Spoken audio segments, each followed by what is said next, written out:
Hello and welcome to this video. I'm Nahid Akhtar, and in this video, we're going to talk about waterfall charts.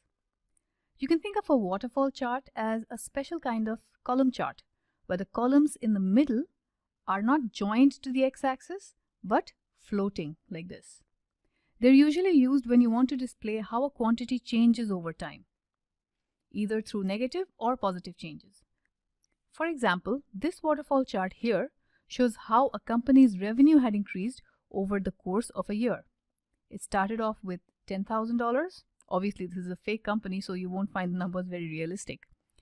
So this company starts with $10,000 at the beginning of the year, and then at the end of the first quarter, the company's revenue increased by $5,000. Then at the end of the second quarter, the company's revenue decreased by $1,000. Notice I'm saying increased by, decreased by, and not just increased or increased to. Because here we're more interested in seeing the change rather than the amount at the end of each quarter. And that is how waterfall charts differ from column charts.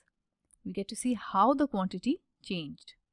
At the end of the year or at the end of the fourth quarter, we see that we are left with a total revenue of $23,000. After all these ups and downs, we ended up with more than what we started out with, so that's got to be good. Anyway, so you see how waterfall charts can be helpful. Let's now see how to create one.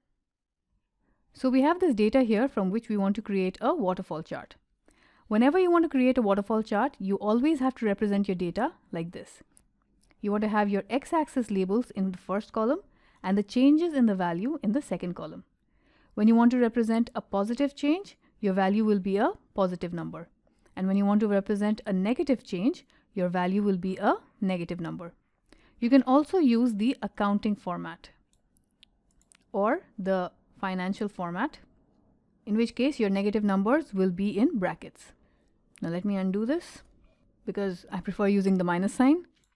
Okay, so now that we have the data to make the waterfall chart, all we have to do is select the data, navigate to Insert, Chart, or simply click on the chart icon over here. And you get your waterfall chart. Google Sheets usually tries to suggest a chart that it finds most suitable to your data.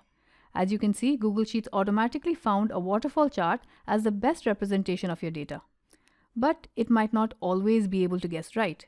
So if you get any other table other than a waterfall chart, you can change the type of the chart from the chart editor.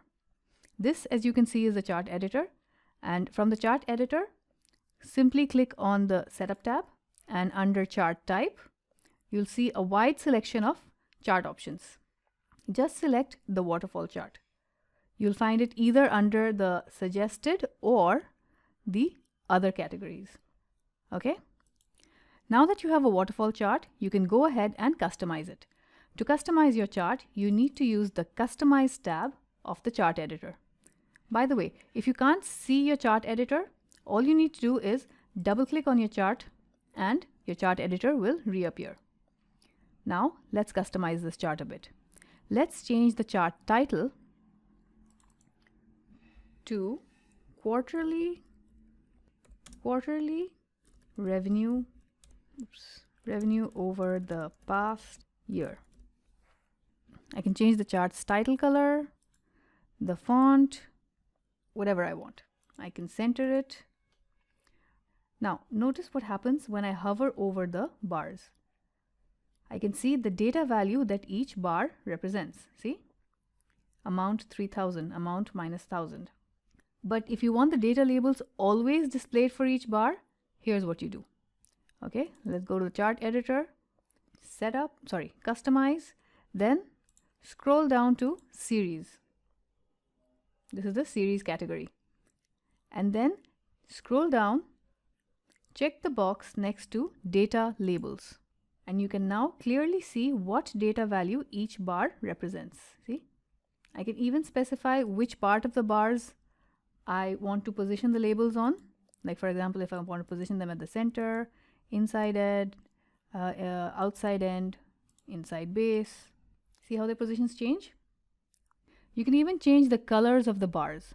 For example, if you want to change the color of all the positive bars, these are the positive bars, right? The blue ones. Let's say we want to change it to green. we want to change all the positive bars to green. Just double click on any of the positive bars, and in the chart editor, it opens the series category automatically. Now, under the positive label, click on the fill color and change it to whatever you want. There we go. Same way you can change the colors of the negative bars as well. So I can make this, say, orange. And if you don't want this last subtotal column to show, then you can just scroll down and uncheck the box next to add subtotal after last value in series.